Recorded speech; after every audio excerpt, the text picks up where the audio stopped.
Le bonheur, ça s'apprend est une présentation du Batifol. Le Batifol, cuisine internationale à Lac-Beauport et Sainte-Foy.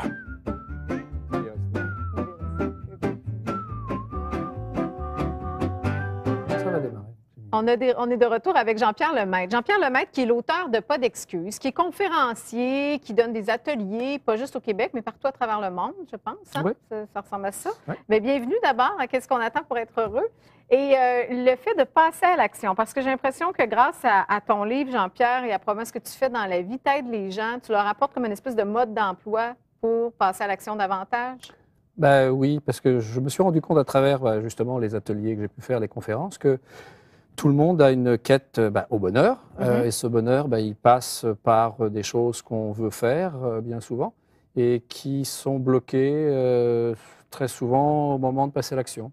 On bloque. Pourquoi des fois, justement, on veut pas, je sais pas, on a peur de sortir de la zone de confort? Qu'est-ce qui se passe? On bloque pour plusieurs raisons. On parle d'audace. L'audace, c'est justement oser faire les choses.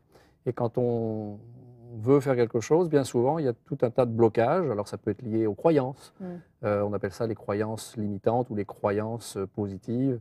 Quelqu'un à qui on aura dit toute sa vie, t'es bon à rien, il va le croire, même si ce n'est pas vrai. Ouais. Croire que ça va être mal vu, croire que ça ne va pas fonctionner. Par contre, si on a des croyances positives et qu'on pense que les choses vont bien se réaliser, on va plus facilement oser. Puis quand on parle d'audace puis de se mettre en action, je pense que c'est important de dire aussi que c'est pas tout de réaliser, c'est pas toujours pour des grandes choses. C'est pas nécessairement pour gagner une fortune ou monter l'Everest. Oui, ça peut être dans des plus petits défis. C'est effectivement un petit peu le problème de temps en temps quand on lit des livres, peut-être à l'américaine, où on parle du bonheur, c'est systématiquement gagner des millions, c'est faire un tour du monde, mais le bonheur, c'est aussi avoir une journée bien remplie, c'est avoir une satisfaction de ce qu'on a pu faire dans sa semaine. Donc, ça passe par des petits gestes que l'on peut faire et que des fois, on ne s'autorise pas. Mais exemple de petits gestes là, que tu conseillerais, mettons, en conférence, où quelqu'un vient te voir et dit, moi, écoute, j'ai de la misère à être en action, justement, par être quelqu'un d'audacieux.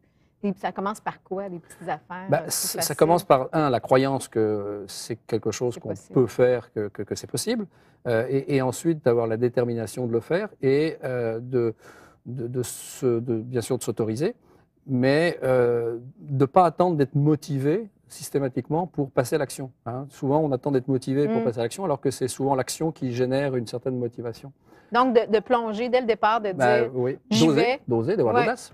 J'y vais, puis je verrai ce qui va arriver. Ouais. Alors, on parlait de zone de confort. Le problème de la zone de confort, c'est qu'en règle générale, on est bien dans cette zone de confort.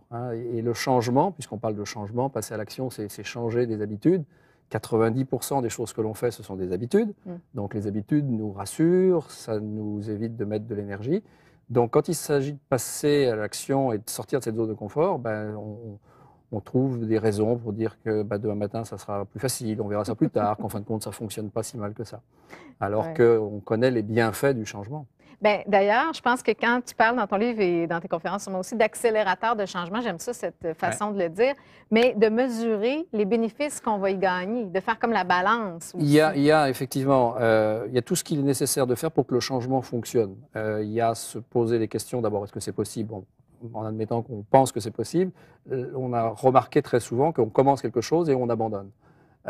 C'est aussi de se poser les questions des sacrifices qu'on est prêt à faire et d'avoir ces fameux accélérateurs de changement pour se pousser à l'action. Par exemple, de mesurer les risques qu'il y a à rester dans l'état actuel, parce que si on veut bouger, c'est que les choses ne vont pas aussi bien que ça.